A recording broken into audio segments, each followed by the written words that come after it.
ஒரு வழியாக SAR form fill பண்ணிட்டோம். அந்த நம்ம ஃபில் பண்ண ஃபார்ம் வந்து எலெக்ஷன் கமிஷன் டிபார்ட்மெண்ட்டுக்கு போய் சேர்ந்துருச்சா இல்லையா, நம்மளோட பேர் வந்து அந்த ஓட்டர் ஐடி லிஸ்ட்டில் இருக்குதா இல்லையான்னு சொல்லிட்டு நம்மளுக்கு வந்து நிறைய குழப்பங்கள், அதாவது நிறைய லட்சக்கணக்கான வந்து பேருக்கு வந்து ஓட்டு இல்லை.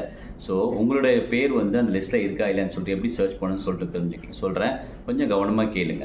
ஸ்க்ரீனில் வர இந்த வெப்சைட்டை வந்து கவனமாக நோட் பண்ணிக்கோங்க. அதாவது electoralsearch.eci.gov.in. இதை வந்து நீங்கள் உங்கள் மொபைலில் கூட போட்டு சர்ச் பண்ணிக்கலாம். இந்த இதை கிளிக் பண்ண பிறகு 3 ஆப்ஷன்ஸ் கொடுக்கும். அந்த 3 ஆப்ஷன்ஸில் ஃபர்ஸ்ட் ஆப்ஷன்ஸ் எபிக் பை சர்ச்னு இருக்கும். அதாவது உங்களோட ஓட்டர் ஐடியில் இருக்கும்ல, உங்கள் ஓட்டர் ஐடி அந்த நம்பரை போட்டு சர்ச் பண்ணலாம். இதுதான் ரொம்ப ரொம்ப ஈஸியான வழி. அதில் போய்ட்டு உங்கள் ஓட்டர் ஐடி நம்பர் போட்டுக்கோங்க. அடுத்து ஸ்டேட்டு கேட்கும். ஸ்டேட்டில் போய்ட்டு தமிழ்நாடுன்னு சொல்லிட்டு மென்ஷன் பண்ணிக்கோங்க. கீழே கேப்சா கோட் இருக்கும். கேப்சா கோடில் போய்ட்டு அந்த கேட்குறத மென்ஷன் போட்டு சர்ச்னு கொடுத்தீங்கன்னா உங்களுடைய பேர் இருந்துச்சுன்னா அந்த லிஸ்ட்டில் வரும். அதில் போய்ட்டு நான் சொல்கிற இந்த ஸ்க்ரீனில் வர இது மாதிரி வியூ டீட்டெயில்ஸ் இதெல்லாம் கிளிக் பண்ணி பார்த்தீங்கன்னா உங்களுடைய பெயர், அது எந்த அட்ரஸில் இருக்குது, எந்த சட்டமன்ற தொகுதி, உங்களோட சீரியல் நம்பர், அந்த பூத் எல்லாம் டீட்டெயிலும் கரெக்டாக வந்துடும். ஸோ கன்ஃபார்மாக உங்களுக்கு ஓட்டு இருக்குது. இதை வச்சு ஈஸியாக கண்டுபிடிச்சிக்கலாம்.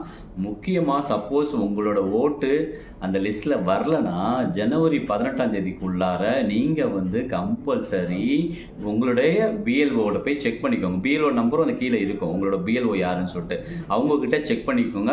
மறுபடியும் உங்களோட எஸ்ஏஆர் ஃபார்மை ஃபில் பண்ணி கொடுத்து நீங்கள் மறுபடியும் ரீஎன்ரோல் பண்ணிக்கோங்க. லாஸ்ட் டேட் வந்து ஜனவரி 18.